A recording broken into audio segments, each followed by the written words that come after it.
아버지, 아까도 그 얘기 하셨잖아요. 딸의 말 한마디에 김영철 할아버지는 아무 말도 못하고 고개만 떨궜습니다.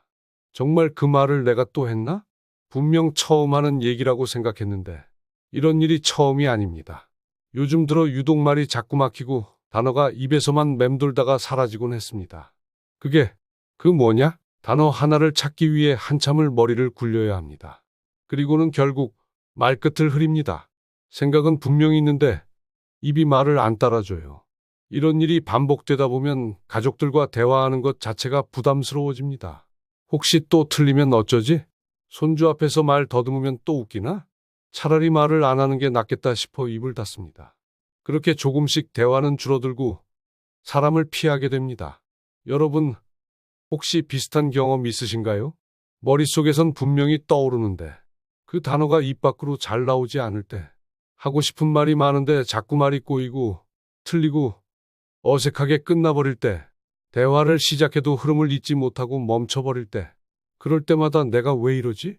하고 스스로를 자책하게 됩니다. 혹시 나도 치매인가? 그 걱정이 점점 마음을 짓누르기 시작합니다. 안녕하세요. 저는 79세, 40년 동안 노인 신경정신과에서 어르신들만 진료해 온 의사 김태윤입니다. 지금까지 수천 명의 어르신들을 만나며 확신하게 된 사실이 있습니다. 말이 막히는 증상은 단순히 나이 탓도 기억력 문제도 아닙니다. 대부분은 뇌와 입이 잠깐 쉬고 있는 상태입니다. 그리고 다행히도 지금부터 말씀드릴 방법으로 다시 깨어나게 만들 수 있습니다. 자, 이제 본격적으로 시작해 볼까요? 영상 아래 좋아요와 구독 버튼 한 번씩 눌러주시면 정말 감사하겠습니다. 말은 단순한 대화 수단이 아닙니다. 말은 내가 살아있다는 증거입니다. 내 감정, 내 기억, 내 생각을 세상과 연결해주는 유일한 통로입니다. 그 통로가 막히는 건 삶의 흐름이 멈추는 것과 같습니다. 그렇다면 왜 이런 일이 생기는 걸까요? 왜 예전엔 잘만 하던 말이 요즘 들어 자꾸 끊기고 느려지고 잊혀지는 걸까요? 첫 번째 이유는 뇌 안의 말 조립 회로가 느려지기 때문입니다. 우리 뇌에는 브로카 영역이라는 부위가 있습니다. 이곳은 우리가 생각한 내용을 문장으로 만들고 단어를 조립해서 말하게 해주는 역할을 합니다. 그런데 나이가 들수록 이 부위의 신경세포가 서서히 느려집니다. 자동차로 치면 엔진이 조금씩 노후화되는 겁니다. 예전에는 생각하면 곧바로 말로 이어졌는데 지금은 생각은 있는데 단어가 떠오르지 않고 입은 멈춰있는 느낌이 드는 거죠. 두 번째 이유는 혀와 입 근육의 힘이 약해졌기 때문입니다. 말은 뇌가 한다고 생각하실 수 있지만 사실은 입, 혀, 턱 근육이 함께 움직여야 제대로 나옵니다. 예전엔 큰 소리로 또박또박 말하던 분도 나이가 들수록 목소리가 작아지고 발음이 흐려집니다. 그게 하면서 말의 끝이 흐려지는 이유는 이 근육들의 반응 속도와 힘이 떨어졌기 때문입니다. 특히 혀는 단어를 정확하게 발음하는 데 결정적인 역할을 하는데요. 혀의 유연성이 줄어들면 단어를 말하다가 혀가 꼬이고 멈추게 됩니다. 세 번째는 심리적 위축입니다. 말을 하다가 중간에 막히고 단어가 틀리고 가족들에게 또 그 얘기야? 소리를 들으면 자신감이 사라지고 말하는 걸 피하게 됩니다. 괜히 또 틀릴까봐, 말이 느려졌다는 소리 들을까봐 점점 대화 자체를 줄이게 되고 그렇게 되면 뇌는 점점 더 말을 하지 않게 됩니다. 이건 말의 근육이 아니라 말의 습관 자체가 줄어드는 것, 즉 언어 퇴화로 이어지게 됩니다. 네 번째 이유는 정신적인 스트레스와 외로움 때문입니다. 혼자 있는 시간이 많아지고 대화 상대가 줄어들고 말을 할 일이 점점 줄어들면 뇌는 이제 말할 일이 없구나 하고 그 회로를 닫아버립니다. 뇌는 쓰지 않는 기능부터 줄입니다. 그래서 정서적인 고립은 언어 기능을 빠르게 떨어뜨리는 무서운 원인이 됩니다. 하지만 희망은 있습니다. 이런 모든 변화는 막을 수 있고 되돌릴 수도 있습니다. 단어가 떠오르지 않을 때 바로 효과가 있는 말하기 훈련법, 혀와 뇌를 동시에 자극하는 루틴, 그리고 저만의 말하는 뇌 근육 깨우기 운동까지 하나하나 천천히 알려드릴게요. 지금부터 여러분의 말이 달라지기 시작합니다. 지금부터 알려드릴 연습을 하루 3분만 실천해도 빠르게 회복될 수 있습니다. 제가 지금까지 40년 동안 수천 명의 환자에게 알려드렸고 직접 효과를 확인했던 그 방법들입니다. 매일 3분 딱 그만큼이면 충분합니다. 중요한 건 특별한 약도 비싼 기계도 필요 없다는 겁니다. 오직 입과 혀와 손 그리고 여러분의 의지만 있으면 됩니다. 첫 번째 방법은 소리 내어 말하기입니다. 아침에 눈을 뜨고 가장 먼저 입을 여는 겁니다. 속으로 생각만 하지 마시고 반드시 소리로 말하세요. 책 한 줄이라도 좋습니다. 신문 기사도 괜찮고 평소에 자주 쓰는 인사말도 좋습니다. 예를 들면 나는 오늘도 건강하게 하루를 시작합니다. 내 생각은 소중하고 말로 표현할 가치가 있습니다. 이런 문장을 매일 같은 시간에 같은 장소에서 혼잣말처럼 반복해 주세요. 뇌는 반복에 강합니다. 처음엔 버벅거려도 일주일만 지나면 말이 부드러워지고 리듬이 살아나기 시작합니다. 두 번째 방법은 혀 스트레칭입니다.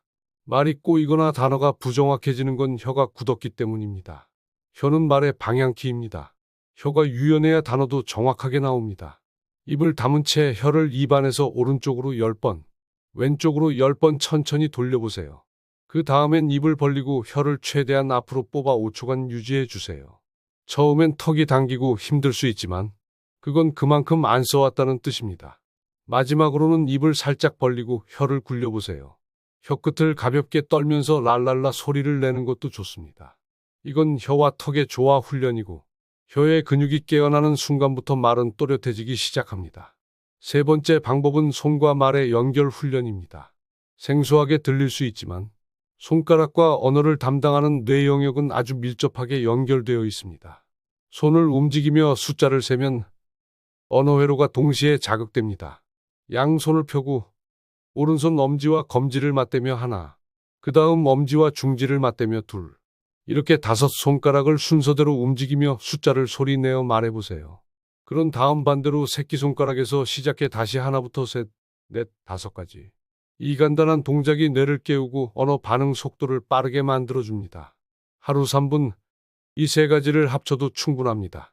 지금까지 들으신 루틴을 듣고 이게 과연 효과가 있을까 의심하실 수 있습니다. 그래서 실제로 이 방법을 꾸준히 실천하신 어르신들의 사례를 들려드리겠습니다. 76세 정순자 할머니는 처음 오셨을 때 말을 하다 자주 멈추셨습니다.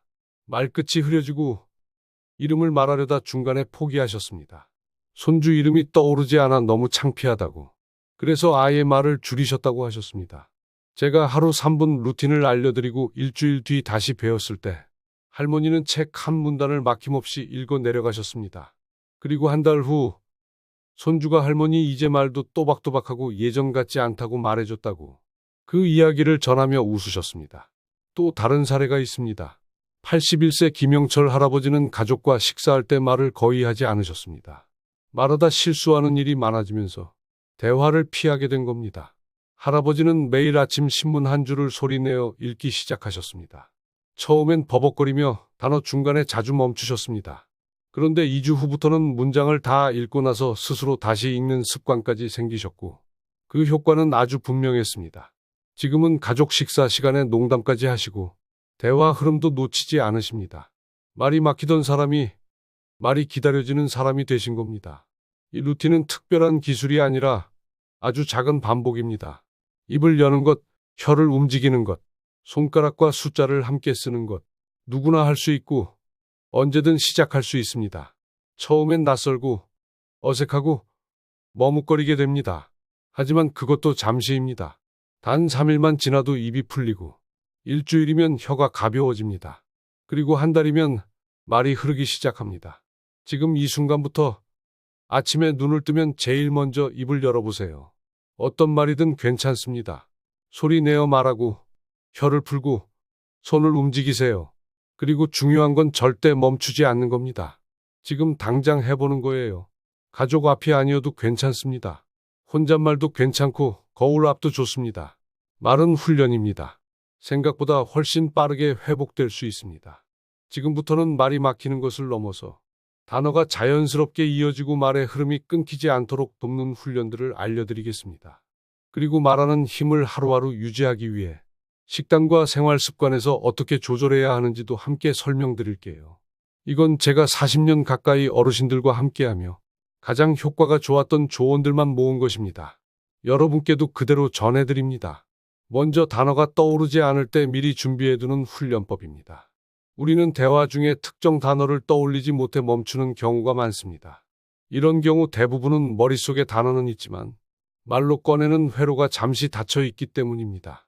이럴 땐 단어 저장 훈련이 필요합니다. 방법은 아주 간단합니다. 오늘 아침부터 저녁까지 본 물건 중에서 하나를 고르고 그 단어를 입으로 3번 말해보는 겁니다.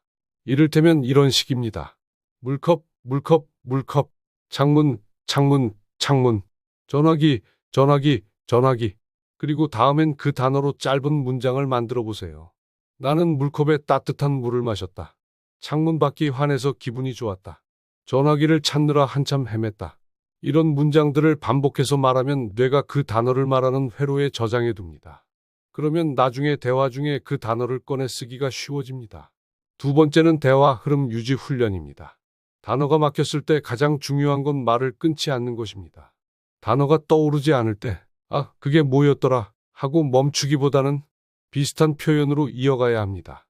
예를 들면, 그 차 있잖아요. 아, 뭐더라 하고 멈추는 대신, 그 검은색 큰 차요. 요즘 아파트 앞에 자주 서 있는, 이런 식으로 설명을 계속 이어가는 겁니다. 단어 하나에 갇히지 말고 주변 설명으로 문장을 계속 연결하는 연습을 하셔야 합니다. 이건 말하는 근육뿐 아니라 생각을 풀어내는 힘까지 키워줍니다. 그래서 저는 어르신들에게 하루에 한 번 혼자 말하기를 추천합니다. 오늘 있었던 일을 짧게 정리해서 말로 설명해 보는 겁니다. 예를 들면 아침에 일어나서 창문을 열고 커피를 한 잔 마셨다. 그 다음 손주가 전화를 해서 함께 통화했다. 이렇게 하루 일과를 소리내어 설명하다 보면 단어가 안 떠올라도 문장을 이어가는 힘이 붙습니다. 세 번째는 말에 힘을 주는 식단입니다. 단어가 자주 막히는 건 단순히 뇌 회로의 문제만은 아닙니다. 몸이 지치고 에너지가 부족할 때도 말이 흐릿해지고 머리가 멍해집니다. 특히 60대 이후에는 뇌세포를 지켜주는 영양소가 부족해지기 쉽습니다. 가장 먼저 추천드리는 건 호두입니다. 호두에는 오메가3 지방산이 풍부해서 뇌세포를 보호하고 말하는 기능을 담당하는 전두엽을 활성화해 줍니다. 하루에 5알, 아침이나 점심 직후에 드시는 게 가장 좋습니다. 두 번째는 블루베리입니다. 블루베리 속에는 안토시아닌이라는 성분이 뇌의 혈액순환을 도와줍니다. 그래서 말이 막힐 때 그 흐름을 자연스럽게 되살리는 데 도움이 됩니다. 세 번째는 달걀 노른자입니다. 달걀 노른자에는 콜린이라는 성분이 들어있어서 기억력과 언어 회복에 좋습니다. 노른자 하나 매일 아침 또는 점심 식사에 꼭 추가해보세요. 이렇게만 식단을 구성해도 뇌가 덜 지치고 말의 흐름이 안정적으로 유지됩니다. 다음은 수분입니다. 많은 분들이 물을 잘 안 마십니다. 그런데 뇌는 수분에 아주 민감합니다. 탈수가 조금만 생겨도 기억력과 언어 기능이 금방 떨어집니다.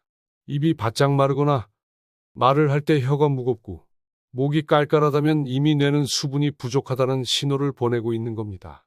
하루 6잔, 아침에 일어나서 1잔, 점심 전후 2잔, 오후 3시쯤 1잔, 저녁 식사 전후로 2잔 정도. 이렇게 시간대를 정해두면 물 마시는 습관이 훨씬 쉬워집니다. 커피나 녹차는 물이 아닙니다. 카페인은 오히려 수분을 빼앗기 때문에 커피를 1잔 마셨다면 꼭 물도 1잔 같이 마셔주셔야 합니다. 이제 마지막으로 하루 루틴을 어떻게 구성하면 좋을지 알려드리겠습니다. 먼저 아침에는 반드시 말하기 훈련부터 시작합니다. 책 한 줄을 소리내어 읽고 단어 1개를 골라 3번 말하고 문장으로 만들어 말해보는 겁니다. 그 다음 혀 운동을 하고 손가락 숫자 말하기를 합니다. 이게 하루 시작을 위한 준비 과정입니다. 점심 식사 후엔 물 1잔과 함께 블루베리나 호두를 드세요. 오후에는 산책하면서 주위를 보며 물건 이름을 소리내어 말해보는 것도 좋습니다. 저녁엔 혼자만의 말하기 시간을 가져보세요. 하루 일과를 천천히 말로 정리하면서 단어를 이어가는 연습을 해보는 겁니다. 그리고 자기 전에는 목과 턱, 혀의 긴장을 풀기 위해 입을 크게 벌렸다 다물기, 혀 내밀기 등을 가볍게 해주세요. 이렇게 하루를 마무리하면 다음날 말의 흐름이 훨씬 부드럽게 시작됩니다. 지금까지 알려드린 방법은 모두 어렵지 않습니다. 특별한 도구도 필요 없고 매일 하던 생활 속에서 조금만 시간을 떼어내면 누구나 할 수 있습니다. 단어가 막힌다는 건 내 뇌가 멈췄다는 뜻이 아닙니다. 단지 사용하지 않아서 익숙하지 않아졌을 뿐입니다. 다시 써주면 됩니다. 입을 여는 연습, 혀를 푸는 연습, 손을 움직이며 말하는 훈련. 이 세 가지만 꾸준히 하신다면 분명히 말의 힘은 돌아옵니다. 다시 이야기 나누는 즐거움, 말이 술술 나올 때 느끼는 그 자신감, 가족과 대화하며 웃는 시간들, 이 모든 걸 되찾을 수 있습니다. 시작은 오늘부터입니다. 입을 여는 그 순간부터 뇌는 다시 깨어나기 시작합니다. 너무 늦었다고 생각하지 마세요. 오늘 이 영상을 본 지금이 가장 빠른 시점입니다. 포기하지 마세요. 말은 반드시 다시 살아납니다. 이 영상이 조금이라도 유익하셨다면 구독과 좋아요 한번 눌러주시고 함께 건강하고 더 오래 더 행복하게 살아요. 여러분 감사합니다.